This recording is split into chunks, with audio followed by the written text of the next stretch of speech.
Hello बच्चों, कल हमने बीए सेट इंडियन में अमेरिका का राष्ट्रपति एवं ब्रिटिश का सम्राट में तुलना की थी। उनकी समानता और असमानता को देखा था। कल हमने उसके अलावा अमेरिका का राष्ट्रपति और ब्रिटिश का प्रधानमंत्री में तुलना की थी।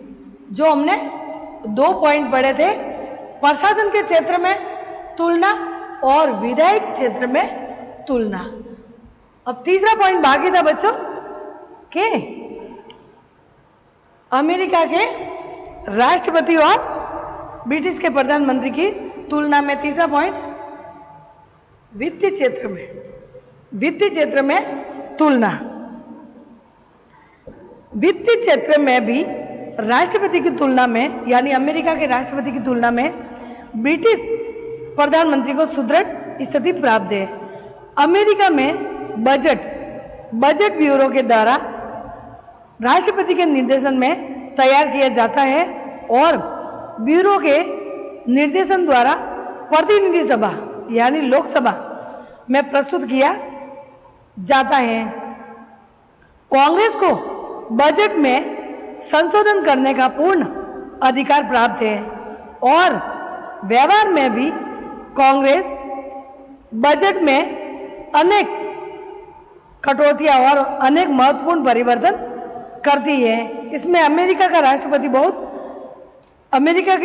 को बहुत कठिनाई होती है। यानी अमेरिका के राष्ट्रपति में जब बजट बनता है तो कटौती करना, बजट को बढ़ाना, वो सब संसद पर, यानी संसद के एक सदन बड़ा जो निम्न सदन है, जो लोकसभा प्रतिनिधि सभा, उनको सारे अधिकार है और इस कारण वो कटौती और परिवर्तन करने के कारण अमेरिका के राष्ट्रपति को बहुत कठिनाई आ जाती है।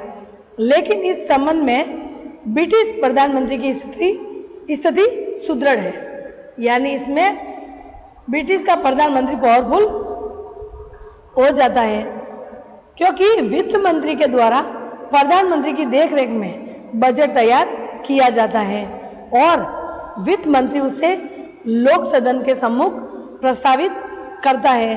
बजट में सदन के द्वारा केवल वे ही परिवर्तन किए जा सकते हैं जो वित्त मंत्री अर्थात सरकार को स्वीकार हो। बजट में कटौती का अर्थ, यानी बजट में कटौती का अर्थ है मंत्रिमंडल के प्रति अविश्वास होता है और लोक सदन का बहुमत दल कभी भी अपनी सरकार का पतन नहीं चाहता है। इसलिए प्रधानमंत्री लोक सदन में अपने बहुमत की सहायता से बहुत साधारण से परिवर्तन सहित बजट पारित करवा लेता है। यानी वित्तीय क्षेत्र में बात करें तो अमेरिका का राष्ट्रपति में पावर कम है क्योंकि वहाँ के लोकसभा जो भी बजट तैयार करती है या कटौती करती है वो लोकसभा ही करती है। लेकिन ब्रिटिश के प्रधानमंत्री में ये है कि वहाँ के वित्त मंत्री और मंत्रिमंडल और प्रधानमंत्री तीनों मिलकर ही बजट बनाते हैं और बजट बनाते तो मंत्रिमंडल तो जो भी वित्त मंत्री और प्रधानमंत्री ने जो बात कही, कटौती की, कुछ भी हुआ, जैसा का जैसा बजट उनको स्वीकार करना पड़ता है। अगर आनाकानी की तो प्रधानमंत्री त्यागपत्र देगा तो मंत्रिमंडल को भी त्यागपत्र देना पड़ेगा। तो मंत्रिमंडल भी नहीं चाहते कि उनका अविश्वास का प्रस्ताव उनके सामने आए, इसलिए वो जो भी प्रधानमंत्री और वित्त मंत्री दोनों सलाह से जो बजट बनता है उनको स्वीकार करना पड़ता है। तो इस तरीके से ब्रिटिश के प्रधानमंत्री वित्तीय क्षेत्र में आगे है। चौथा पॉइंट है बच्चों, न्याय नियंत्रण की दृष्टि से, यानी न्यायपालिका की, न्याय के क्षेत्र में भी कौन पावरफुल है। इसमें हम देखेंगे कि यदि दोनों पदाधिकारी के न्यायपालिका के साथ संबंधों या न्यायपालिका पर इनके नियंत्रण की दृष्टि में विचार किया जाए तो ब्रिटिश प्रधानमंत्री की स्थिति राष्ट्रपति की तुलना में सुदृढ़ है। इसमें भी न्याय के क्षेत्र में भी ब्रिटिश का जो प्रधानमंत्री की स्थिति जो अमेरिका के राष्ट्रपति से भी सुदृढ़ है। क्यों? क्योंकि ब्रिटेन में संसद की सर्वोच्चता है और इस कारण ब्रिटिश न्यायपालिका संसद या प्रधानमंत्री के कार्यों को अवैधानिक घोषित नहीं कर सकता, क्योंकि ब्रिटिश में अलिखित संविधान है और संविधान के विरुद्ध तो पता है संविधान नहीं है तो वो कैसे भी संसद कानून बना सकती है। तो कानून के बनाने के क्षेत्र में संसद सर्वोच्च है, क्योंकि वहां लचीला संविधान है, कोई भी कानून पारित कर सकती है, उसको अवैधानिक यानी इनको खारिज न्यायपालिका अवैधानिक घोषित नहीं कर सकती। लेकिन अमेरिका राष्ट्रपति पर सर्वोच्च न्यायालय का नियंत्रण है, यानी जब संसद संविधान के विरुद्ध कानून बनाए तो न्यायपालिका द्वारा अवैध घोषित कर सकता है, उसको कहते हैं न्याय पुनरावलोकन। तो इसमें अमेरिका के राष्ट्रपति पर सर्वोच्च न्यायपालिका का नियंत्रण है। उदाहरण के लिए अमेरिका के सर्वोच्च न्यायालय ने राष्ट्रपति रूजवेल्ट की नवनिर्माण आर्थिक नीति को अवैधानिक घोषित कर दिया था। यानी उस समय रूजवेल्ट राष्ट्रपति थे, उन्होंने नवनिर्माण आर्थिक नीति बनाई थी, लेकिन न्यायपालिका ने उनको अवैध घोषित कर दिया था। इसी प्रकार कोरिया युद्ध के समय जब राष्ट्रपति ट्रूमैन ने इस्पात के निजी कारखानों पर नियंत्रण स्थापित कर लिया, क्योंकि उनमें हड़ताल के भय से युद्ध और प्रतिरक्षा प्रयत्नों में बाधा पहुंचाने की आशंका थी, तो सर्वोच्च न्यायालय ने राष्ट्रपति की इस कार्रवाई को अवैध घोषित कर दिया है। यानी हड़ताल के कारण श्रमिकों के हड़ताल के कारण उन्हें अपनी प्रतिरक्षा के प्रयत्नों के कारण बाधा आ रही थी, इसलिए कारखाने में हड़ताल की वजह से वो निजी कारखाने को नियंत्रण करने लग गया, लेकिन न्यायपालिका ने उनको अपनी कार्रवाई द्वारा अवैधानिक या अवैध घोषित कर दिया। तो न्याय क्षेत्र में बच्चों देखें तो ब्रिटिश का प्रधानमंत्री आगे है, क्योंकि ब्रिटिश का प्रधानमंत्री जैसे संसद गए वैसे ही क्या कहते हैं कानून का निर्माण होता है, और प्रधानमंत्री लोकसभा के बहुमत दल का नेता होता है। तो प्रधानमंत्री जैसा कहे वैसा वो कानून बना सकता है। प्रधानमंत्री इसमें आगे, लेकिन राष्ट्रपति इसमें पीछे है, क्योंकि राष्ट्रपति कोई भी कार्य करे, जैसे कि नीतियों का ये आर्थिक नीति बनाई और ये जो युद्ध का जो अंदर ही अंदर कारखाने में जो हुआ था वो जो हड़ताल के जरिए, तो जब राष्ट्रपति ने फैसला लिया तो न्यायपालिका ने अवैध घोषित कर दिया। तो इस हिसाब से देखा जाए तो अमेरिका के राष्ट्रपति की शक्ति इसमें कम है और ब्रिटिश का प्रधानमंत्री इससे ज्यादा पावरफुल है। पांचवा लास्ट पॉइंट है दलीय नेता की दृष्टि से। इसमें ब्रिटेन और अमेरिका दोनों ही देशों में राजनीतिक दल देश की व्यवहारिक राजनीति में महत्वपूर्ण भूमिका निभाते हैं। ब्रिटेन में प्रधानमंत्री अपने दल का और अमेरिका में राष्ट्रपति अपने दल का नेता होता है। यानी ब्रिटेन में जो बहुमत दल का नेता लोकसभा में होगा वही प्रधानमंत्री बनेगा, और अमेरिका में भी अपने जो दल में बहुमत प्राप्त करेगा वही राष्ट्रपति बनेगा, क्योंकि वहां अमेरिका में अध्यक्षात्मक व्यवस्था है और ब्रिटिश में संसदात्मक व्यवस्था है। लेकिन दलीय नेता के रूप में प्रधानमंत्री की स्थिति अधिक सुदृढ़ है, यानी ब्रिटिश की प्रधानमंत्री की स्थिति और भी अच्छी है। इसका एक कारण है कि संसदात्मक और अध्यक्षात्मक शासन व्यवस्था का भेद है।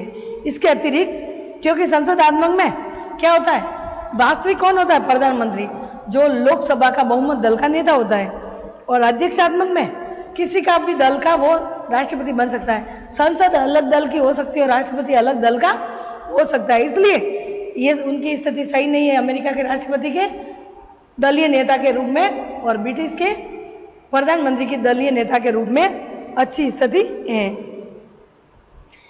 इसके अतिरिक्त ब्रिटिश राजनीतिक दलों में जहां कठोर अनुशासन है, अमेरिकी राजनीतिक दलों का अनुशासन अपेक्षाकृत शिथिल है।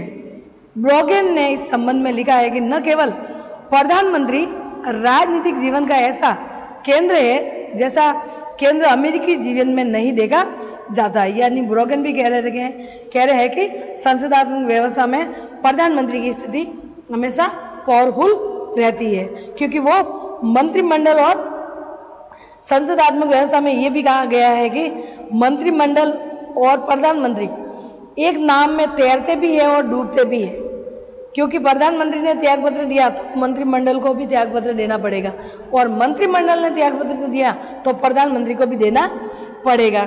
इसलिए दोनों एक दूसरे के पूरक और सहायक बन के रहते हैं। लेकिन अमेरिका के राष्ट्रपति में ऐसा नहीं है, संसद दूसरे दल का हो सकता है और राष्ट्रपति दूसरे दल के, तो दोनों एक दूसरे पर हावी हो जाते हैं। और एक ही दल अगर हो, अमेरिका के राष्ट्रपति और अमेरिका के संसद की, दोनों में एक ही दल हो, तो दोनों एक दूसरे के पूरक और एक दूसरे पे सहायक बन सकते हैं। वरन वह एक ऐसे रूप में दलीय संगठन का प्रधान होता है जिस रूप में बहुत कम राष्ट्रपति देखे जा सकते हैं। कुल मिलाकर यही कहा है कि दलीय व्यवस्था में ब्रिटिश का प्रधानमंत्री पावरफुल है।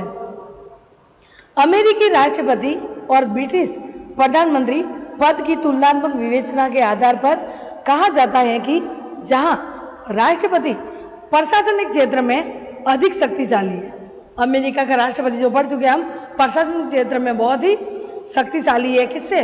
प्रधानमंत्री से, ब्रिटिश के प्रधानमंत्री से।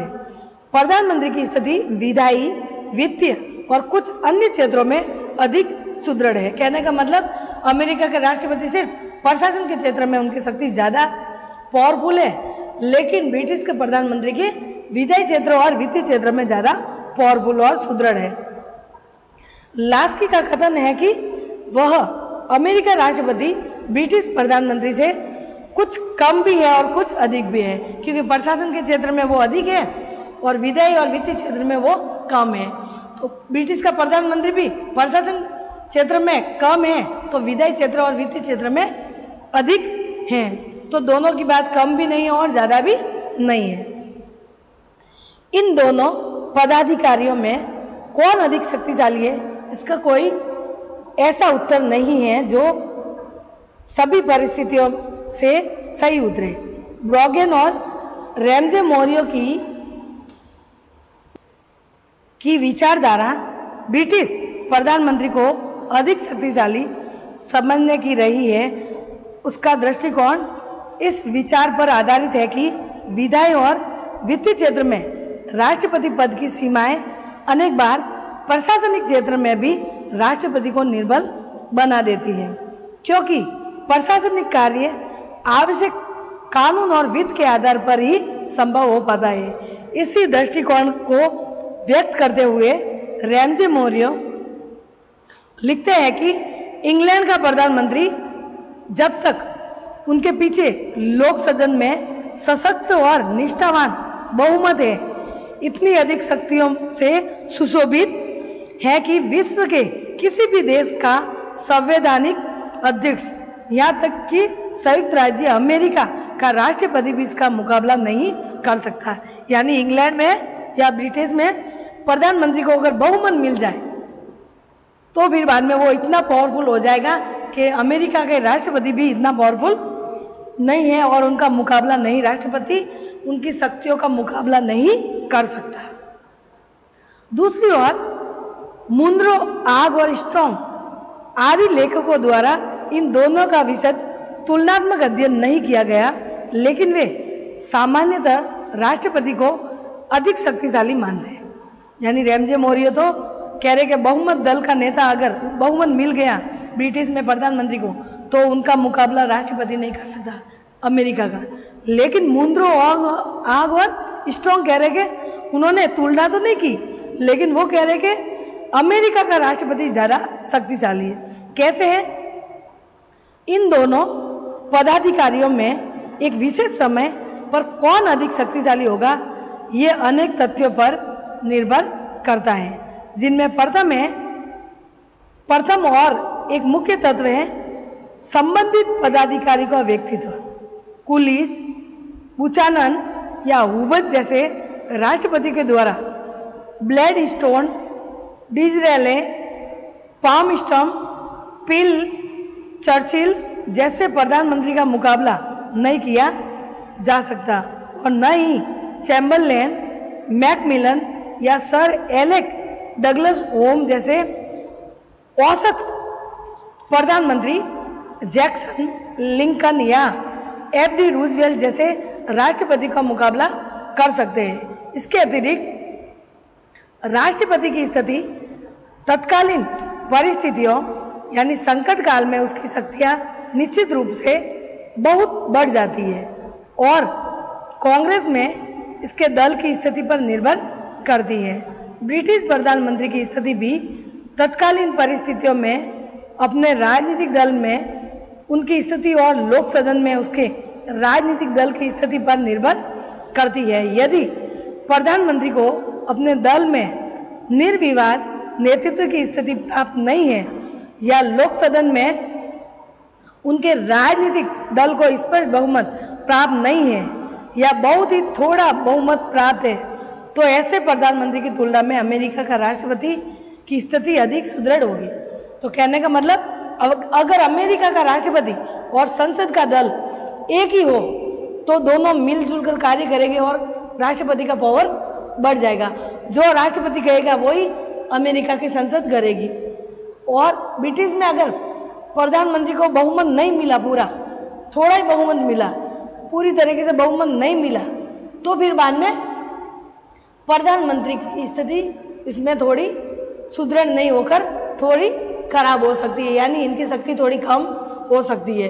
तो इस कारण दल के हिसाब से या उनकी बहुमत के हिसाब से भी प्रधानमंत्री की स्थिति कम हो सकती है शक्ति, और अमेरिका के राष्ट्रपति की शक्ति ज्यादा हो सकती है।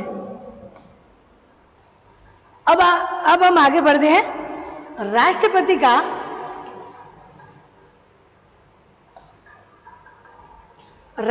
का मंत्रिमंडल, यानी राष्ट्रपति और मंत्रिमंडल की बातें पढ़ेंगे। इसी में अमेरिकी संविधान के द्वारा समस्त कार्यपालिका शक्तियां राष्ट्रपति को प्रदान की गई है और संविधान के अंतर्गत मंत्रिमंडल की कोई व्यवस्था नहीं की गई है, यानी अमेरिका में पूरी शक्ति राष्ट्रपति के हाथ में, मंत्रिमंडल की कोई बात नहीं की गई है। संविधान में ध्यान रखना।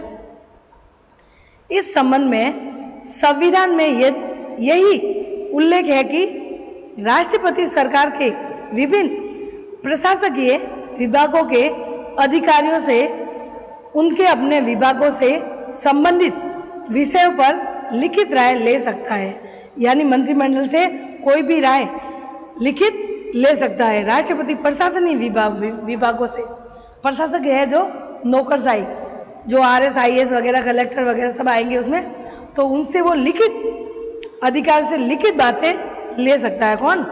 राष्ट्रपति। अतः वर्तमान समय में मंत्रिमंडल का जिस रूप में विकास हुआ है, यह संवैधानिक परंपरा पर आधारित है। मतलब परंपरा में यह बात की गई है कि कैसे राष्ट्रपति और मंत्रिमंडल का उदय हुआ है। तो इसमें हम आगे पढ़ेंगे। यानी राष्ट्रपति मंत्रिमंडल में पावरफुल है क्योंकि प्रशासनिक, अमेरिका में प्रशासनिक व्यवस्था में पूरी तरह लिखित रूप या विभागों को कोई भी विषय के संबंधित लिखित रूप में राष्ट्रपति जो भी कार्य दे प्रशासन को करना ही पड़ता है। मंत्रिमंडल में उसकी वैल्यू नहीं थी, लेकिन धीरे धीरे परंपरा और परिस्थिति के अकॉर्डिंग ये परंपरा बदलती रही। किस प्रकार से उन्होंने मंत्रिमंडल का उदय हुआ और राष्ट्रपति का मंत्रिमंडल में किस तरीके से पावर था, जो अभी हमने पढ़ा कि अमेरिका के राष्ट्रपति प्रशासन के क्षेत्र में बहुत ही पावरफुल है। अभी हमने पढ़ा कि प्रशासन के क्षेत्र में जो भी अमेरिका का राष्ट्रपति वो कहता है वो उनको करना ही पड़ता है, और अमेरिका के राष्ट्रपति कहने पर प्रशासन अगर नकारे तो उनको भय या डर से उनको धमकाया जा सकता है। ये अमेरिका के राष्ट्रपति का पावरफुल मतलब प्रदर्शन करता है। लेकिन ब्रिटिश का प्रधानमंत्री विधायी क्षेत्र में और वित्तीय क्षेत्र में बहुत ही पावरफुल है, क्योंकि वहां संसदात्मक व्यवस्था है। संसदात्मक व्यवस्था में प्रधानमंत्री वास्तविक और राष्ट्रपति नाम मात्र का, और अमेरिका में अध्यक्षात्मक व्यवस्था है, इसलिए राष्ट्रपति वास्तविक होगा। तो ये प्रशासन क्षेत्र में अमेरिका का राष्ट्रपति ज्यादा पावरफुल है। इसलिए अमेरिका के राष्ट्रपति और मंत्रिमंडल में पावरफुल परंपरा से तो चली आ रही है रीति रिवाज के, अमेरिका का राष्ट्रपति मंत्रिमंडल से भी पावरफुल है। लेकिन जैसे जैसे परिस्थिति आई, किस तरीके से मंत्रिमंडल का उदय हुआ और किस प्रकार से मंत्रिमंडल की रचना हुई, वो हम बच्चों कल पढ़ेंगे। मंत्रिमंडल का उदय और मंत्रिमंडल की रचना। ठीक है बच्चों, बाय।